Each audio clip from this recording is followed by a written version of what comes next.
Кешнар құрметті ағайын туысқандар және Заманхан ағамыздың бірге қызметтес коллективтері, бауырлары. Ал енді мынау қазақ атам айтады ғой, тар жерде орын берген, тақ бергендей, тар жерде көңіл бөлген, бақ бөлгендей деп. Сол айтпақшы, мінекей мына қазыналы кеуденің жазығына не жетсін, Құдай берген мінездің ашығына не жетсін демекші. Мына қазыналы кеуделі ашық мінезді Заманхан ағамыздың бүгін мінекей үлкен тойы. Ал енді Нәзира жеңгеміздің қуанышы демекші. Бұл заманда бай адамдар тақыр болды, тақыр адамдар нақыл болды. Мына 50 жасқа толған тойын және мына бізде военшылап айтқанда мына отставкаға шыққан үлкен тойын жасаған осындағы Заманхан ағамыздікі мақұл болды демекші.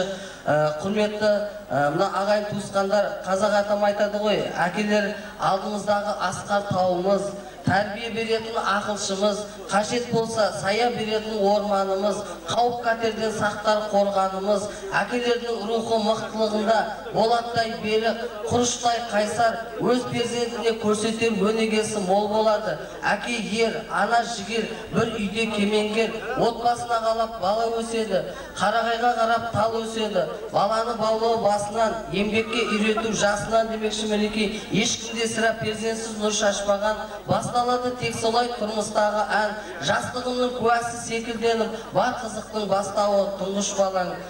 Әке деген биік шыңы адамның, әке деген тіреуі ғой ғалымның, әке деген бойыңдағы аққан қаныңда, ол негізің шыққан тегің жаныңда. Не десең де әке сөзі бір бөліп, қайда жүрсең қолтығыңнан түрдемеп.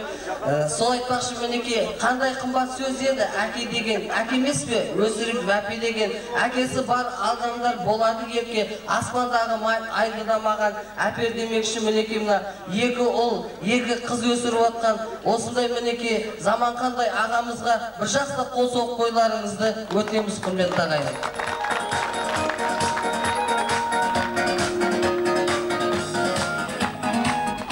Ал енді білесіздер мінекей, мына қазақтың рәсімі бойынша мына тойды ашу рәсімін осында 1-2 кісіге берем, сонан соң по очереди сіздерге келем демекші. Мына бірінші сөз кезегі ағадан жастар атама. Сөзді берсек мінекей үлкен ағаға, молығарымыз батаға демекші. Құрметті ағайын, естиміз көптеп көргені, несібе жерден тергені, талай жыл етіп қызмет халыққа сіңген еңбегі, қадірлі сөздің кезегін отырмыз мінекей. Елбасшы ағаларымызға бергелі деп.